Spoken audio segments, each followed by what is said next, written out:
what's up, my friend? Let me ask you a question. Has it ever felt in your business or your bank account or with your family that things just never go your way? That your family was destined for, I don't know, mediocrity or just destined to struggle? Has it ever felt like that, even for a temporary part of time? I felt like that. This is my wife, Ashlee. My name's Josh. We have 5 kids, have built and sold 4 companies. We don't have all the answers, but we figured a few things out that hopefully can be helpful for you to change your family tree forever. Let's talk about generational curses. You know, we're Christians, we're Jesus people. We don't have to have full-blown church, okay? But have you noticed there's things that follow through bloodlines where people just seem to have similar struggles generation after generation? I know in our family we've seen these things. The question is, what are you going to do about it? Are you going to be a statistic to this curse or this bloodline or this trend, or are you going to change something, right? Are you going to uproot that? Are you going to plant some new seeds? That's what we're going to talk about in this video, how you can basically crush it, overcome all these things, and leave a legacy. That's what we want for you. There's so many things to talk about with generational curses and whatever that means, but you know, there's this really fascinating Bible scripture that talks about how the sins of the father will go 7 generations or 4 generations, and it's this weird cryptic thing, but you know, modern science has discovered with epigenetics, this is crazy, this is gonna break your brain. Are you ready? The decisions and choices that you make right now literally do pass through your DNA into your children and can give them predispositions towards things. An example of that would be like alcoholism, for example. There could be genetic markers in a newborn baby to be predisposed to that thing because you decide to start doing it now. Even if you didn't come from a family of alcoholics, if you drink for years and years and years and keep doing it, it rewrites parts of your DNA that will be passed to the next generation, which is crazy. So scientifically, that's a thing. But then intellectually and spiritually, it's a thing, because we hear families, we work with so many families. So many families. The way they talk about themselves, they talk about their family, they talk to their kids, it's like they're just passing on struggle to them. Well, even when we talk to ourselves around our kids, we're already programming them of the speech patterns that they should use. And so we have to be really careful about the things that we say, especially just to ourselves, A, but B, to our children and to the little ears that are surrounding us. Yeah, words have the power to create and destroy. Think of a word as a container of energy. It's a little Tupperware container. So every word, it's like a Tupperware container filled with positive or negative things, creation or destruction. And we hear it, and you don't realize you're doing it, and we don't realize we're doing it. But when I'm on a coaching call, or if I'm at an event, or I talk to someone, there's little things that are coming out of their mouth that tell me who they think that they are. And if we want to change our family tree, we have to redefine what it means to be a Smith or whatever. You know, some people, they're like, Smiths always struggle, or, you know, that's the way it is, or, you know, rich people did something bad to get there, or, you know, it's the Smith way to struggle and be in pain and misery all the time. And so this identity of your whole family gets adopted, it gets passed along, and it gets, you know, perpetuated and stuff. So let's talk about a phrase that you might have heard. Money doesn't grow on trees. Did your great-great-granddaddy say money doesn't grow on trees? We're going to talk about money, which is the #1 thing we're talking about. So I'm going to write it here and you're going to take it away. Zig Ziglar, as you're writing that, famously said that money isn't everything, but it's very similar to air. When you don't have enough of it, it's the only thing you can think about. I find it ironic how many entrepreneurs or small business owners pretend like money isn't important, even though they personally still spend 60 to 80% of their time trying to get more of it, right? Oh, money doesn't matter, money's not everything, and they still go to a job 40 or 50 hours a week to get money. Of course money is important. Money isn't everything. You know, it says in the Bible that the love of money is the root of all kinds of evil. Yeah, sure, definitely. I've seen greedy poor people and greedy rich people. That's not the point. Money is actually a very spiritual thing. You know, my friend Myron Golden says that poverty is always a spiritual problem. And I tend to agree with him, because when you actually sit down with someone who's really stuck, you start to realize the money in their bank account, it's not about them being a good person or a bad person. It's about lies that they believe that are keeping them poor. And, you know, think about it. If you were the devil and you wanted to mess up all the amazing things that someone could do, you would keep them really, really poor, because it limits the reach of their potential. It limits their impact. You know, there's only so much you can do and so many people you can help when you can barely take care of yourself. And what I find interesting is people that are having a hard time breaking these false beliefs, what they'll do is they'll reshift their thinking and be like, well, I'm just supposed to take care of me and keep it simple, and they use Bible verses and theology, and they try to make themselves almost like a moral superior because they're not trying to get more money. But the real reason is because they're scared, they're stuck, they don't know what to do, and that's the real reason, right? I mean, everything in creation that God made, He made to grow and expand. Except for you, except for your money. It says in the Bible too, I guess we are having church, that a good man leaves a generation for his children's children. We got to go 2 levels deep, y'all, to do a good job, right? It's not about Ferraris and Lamborghinis, but we got to talk about the money thing and how it affects your children and how it affects your potential and your impact and your purpose. What are your thoughts on money, Ash? Well, it's really interesting, especially coming from a mother position. A mother position is that we talk about how much help do we want for our children? Well, 100%. How much happiness? 100%. But when we talk about money, a lot of people will say, oh, not too much, where they make people, you always say this. Yeah. And so, but we should want our kids to be very wealthy so that they can do things, that they're not limited, because they can go to orphanages and different things. Like, if you have more money, you can do more good for the world, actually. We've been brainwashed on our money. Well, people feel dirty for even admitting they want more money. Let me ask you this. How are you going to get something that you refuse to pursue? Okay, I'm not telling you to fall in love with money. What I'm suggesting is go get a bunch more of it. Okay, and how are you going to get more of something you're not even aiming at? You're not even pursuing it. And the reason we don't aim at it is because we feel weird and dirty to say, I want more money. So sometimes when I do workshops, I'll stand in front of the room and I'll ask people what they want. And I'll walk around the room, or we'll pass the mic if it's a small room. And people say all these things. Well, I want to pay off my debt, and we write that. I want to, pay cash for my kids' college. I want to have a retirement home on the lake. I want to build orphanages. I want to travel more. I want to give money away. They have lots of things that they say that they want, but everything that people say that they want is just one thing. It's money, right? We need money to do all the things on the list, and I'll write this huge list of all this stuff. But it feels weirder, doesn't it, to say, I want more money. And when I ask the room, no one says, I want money, a bunch of money.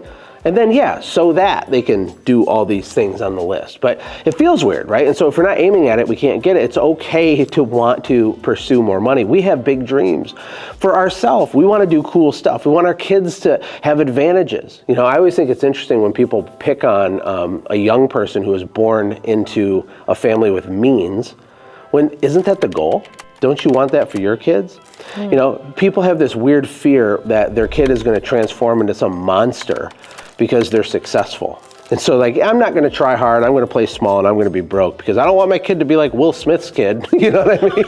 It's like, I feel like there's a middle ground here. You can raise responsible people that understand the value of $1. You can still have great kids and have resources so they're not starting from scratch, which is part of the problem. And being a good person has nothing to do with your bank account at all. And that's a false belief people are believing. Right. And when I'm talking to unicorns and they're struggling in the money department and they're having this, the root of all evil is the love of money. And like you said, poor people think about money sometimes more and kind of love it a lot more than a lot of wealthy people that we have met. But the one interesting thing is if a lot of my unicorns had more money, they could expand, and they are such beautiful people, and their message needs to be shared, and they could have more resources to do bigger and epic things, and the world would be a different place because they could expand so much more. Yeah, having a lot of money weaponizes your talents and abilities. It weaponizes you. So a lot of people, I forget who said it, but the graveyard is where all the dreams are, right? Because most people, they never get the thing that was inside of them out into the world, or they do it a little bit, but they don't have the resources. They don't have the mental space to think or to travel or to do or to publish the book or to do the big giveaway thing that you feel called to do. It just never happens, right? And so money is a big deal. We need to make it not weird to talk about it. We need to try to get more of it so that it can empower you to do more of what you already are designed to do, which is to help people. As it stands right now, really bad people and narcissistic people that are selfish, they have no problem getting lots of money. But all the good people, they play small, they have all these weird beliefs about it, and that's bad. All the bad people are winning and all the good people are playing small because of this. And it does have a big effect on your family tree because we're passing scarcity thinking to our kids. They hear the things that you're saying. They hear you saying things like money doesn't grow on trees. They hear you saying things like, oh, that's expensive, or I can't afford that. Just that one sentence over 18 years of a kid's life sets the table for them to believe lies. A better question is, how could we afford that? What would need to be true for us to afford that, right? How could I get that? You know, it's okay if you don't want lots of material things, but you should possess the ability to make lots of money, because all it means, if you do wind up with a lot of money, is that you created a lot of good and valuable things in the world, and that was profitable back to you. It's evidence. Our kids, for example, not because we're good and you're bad or anything like that, but our kids, if they see a really nice car, they say, wow, look how much value that guy created. Because we've been programming them to think of it like that. So if they want nice things, they're like, how do I help more people? They want a big house, they say, how do I give more value? Well, I will tell you this, if you are wondering if money has little roots in your heart, this would maybe be a good question to ask yourself is, do you remember a time when you lost a lot of money? How did it make you feel? Because if it made you feel a visceral feeling, that money had control over you. And I want my kids and ourselves to have so much money that it does not control us, that if we lose money, make a bad decision, that things that happen, circumstances, that it doesn't wreck my peace or my joy or where I get my strength from or my identity. Like money, if you have your money fixed on these things, you have the love of money. And so I think actually having more removes the love of money, because then we can have the ability to truly have freedom and do what we want, and it does not control us. We control it. Yeah, a lot of people that are struggling have a death grip on money. They're the ones that love money the most because they're so scared to let it go. I need it. It's my precious, like Smeagol in Lord of the Rings. They're my precious. They don't want to spend it. They don't want to give it.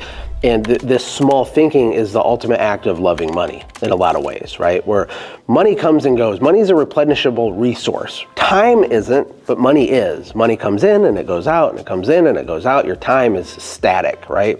And so, you know, a lot of times we think we're trying to, you know, not love money, and we're loving money in the process of not loving money, right? Because we're making it all about selfish, just take care of me. I'm gonna make just enough to just take care of my needs and my family's needs. Forget the world, forget the people around me, forget the mission, the mandate, and the purpose of my life. Forget all that, I'm just taking care of me, and I'm gonna get what I want.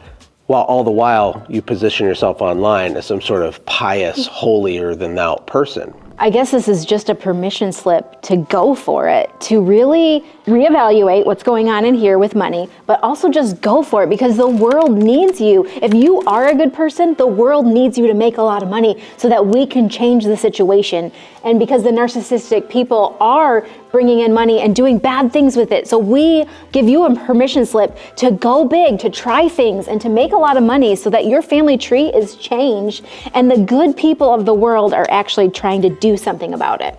Amen, sister. Okay, so we talked a lot about money. What's the next thing if you want to change your family tree? You want to write it out? Is intentionality. I know, I was trying to think That's of a hard word. I was trying to think of a great symbol so it could be like money, love, Maybe two hands just a heart. holding. Basically, as you try to figure out what you're going to write there, intentionality just means making a real decision to actually change something and then following through with it. You know, I have some other YouTube videos where I share the meaning of the word decide and how it means to cut off all other options. You know, a real decision means you've burned the boats, you've cut things off. I think as entrepreneurs, small business owners, we try lots of stuff, we dabble with stuff. If you want to change your family tree, we're gonna make some big, real decisions. For example, we're gonna date our wife. We're gonna spend one-on-one time with our kids. We're going to talk about money as a family openly. That's intentionality. We're gonna be better leaders, better vision casters, better communicators. We're gonna be very imperfect, but we're gonna intentionally try to level up. We're gonna call our shot to our kids. We're gonna let our kids watch us try to do stuff and totally fail, or be really optimistic one day and be pessimistic the next day and talk about it. It's letting people into your world, but being intentionality. Myron Golden says that all intention is followed by disruption. And I found that to be true. So if you are watching this video right now and you're like, you know what, this is the year, I'm gonna make a change. I'm not gonna blame Joe Biden. I'm not gonna wait for Trump to save me. I'm not gonna do all these things and externalize all my problems. I'm gonna try to go big. I'm gonna try to lead my family. The minute you actually decide to do that, it's gonna feel really hard, right? That's the way it works. All intention is followed by disruption, which means you finally make the real decision and your employee quits and you get a flat tire and series of unfortunate events seems like it's happening to you. That is the test. That's the test we have to pass.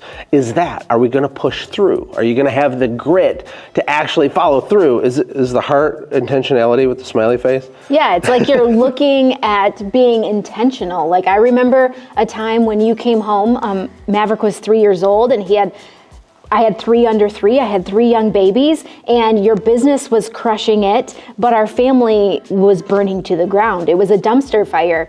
And I remember us being all done, but gonna cry. In that moment, you were intentional and you could see that things were broken. And so that's what I was thinking. And that's when Josh started putting systems in our family to be intentional with our family. And that's when you started Maverick Monday, Tucker Tuesday, Judah May Thursday, Finley Friday, and Sawyer Sunday. You were intentional and you started having Queen's Day for me, and you were intentional about loving and serving our family and leading our family because you were leading employees and you had learned different things. And so you started to lead us, and even though it wasn't perfect, I think that's why people don't start, is because they want to be perfect. And so they're like, I don't want my family to see me fail. I think it's actually They need to see you fail. They need to see you fail. Because then they become perfectionists that will never do anything in case they fail because they don't think that you ever failed. They put all this pressure on themselves. I think people get a little confused when we talk about family systems too. They think that you're sitting on the floor playing Legos, singing Kumbaya, being this epic dad. But what you do is you do short, intentional bursts because you don't have a lot of quantity, but you do invest quality. You ask our kids hard questions. You look them in the eyes. You just show up in a big way, and that's been very powerful. And you're really intentional because that's why I did the eyeballs, is because you see people and you can get to the root of the problem and say, let's fix this together. And you don't shame people. You just interact in such a powerful way that it really has changed our family tree in a powerful way. Thanks, babe. Should we go behind that curtain and make out now? No, Okay. We got to stay focused. Yeah, that segues good into systems. So like businesses are successful because of good systems, and families are successful because of good systems. And your family's already systemized. If you think about it, your family's already a brand. You know, we have this epic training that's free that we're gonna bring back called the Branded Family Challenge. It's amazing. But some of the things we do in there is we help families create their own logo for their family. You know, stop wearing Nike, wear your own brand. Your family is its own brand. It's this visual representation of what it means to be a Smith, right? There's family manifestos, or we call it the Latimer birthright. The reason we made these things was to put family systems in our family because things were really messed up and broken. Didn't think we'd be making YouTube videos about it in the future. We were just solving our own problem, but it had a big impact. And it's not perfect, but it's good. If you don't tell your kids who they are, the world will do it for you. We don't want Hollyweird programming our kids on who they are, right? Their identity is going to come from God and mom and dad. And that's what intentionality means, being intentional. So if you are open about money and you start trying to pursue more of it and you bring your family into the fold, really crazy things are going to happen. Number one, it's going to work because you're focused on it, right? And what you focus on is what you find. And then you're being intentional with your kids and you're dating your wife and you have a Smith family system and a manifesto and a family logo, and it's clunky, but it's good. This is going to start to compound. This is how we break generational curses. This is how we change the direction of the boat that has been the history of your family name. And that leads nicely into the third suggestion if you want to change your family tree, which is to become an investor. An investor, and I'm not talking about stocks, I'm not talking about real estate, I'm not talking about doing a bunch of weird nonsense. We're talking about changing the way you think, right? An investor, what, is that a hand? It's a hand. Why is that for investor? Because I feel like what you're investing in, like you're putting your effort into it. Okay. Like it could be money, it could be resources, it could be time. What are you investing in? That's fair, that's fair. I was thrown off guard by a hand a little bit, but that's okay, it works. It makes it more fun. So we have money, intention, and investor. you're already investing in stuff. You might be investing in Netflix. You might be invested in the Dallas Mavericks. You might be invested in going ice fishing with your boys all winter and drinking beer in a little tent or something. Like, we spend and invest our time and our money and our effort and our energy somewhere. All of us already do that, but we want to invest in things that will change our family tree. We want to up-level our education. We want to get in rooms with people that are ahead of us or like us. We want to consider masterminds or communities and actually spending money, because that money in some of these paid communities acts as a filter, and it keeps all the people playing small who are nervous on the sideline. It takes the people who are making a bet on themselves and puts them in a room. It can be a huge deal because, like Jim Rohn said, you're the average of the 5 people you spend the most time with. I don't think we should have the endless pursuit of more. And that's not what this is suggesting. But I do think that we're all made to grow and expand and to reach our potential, right?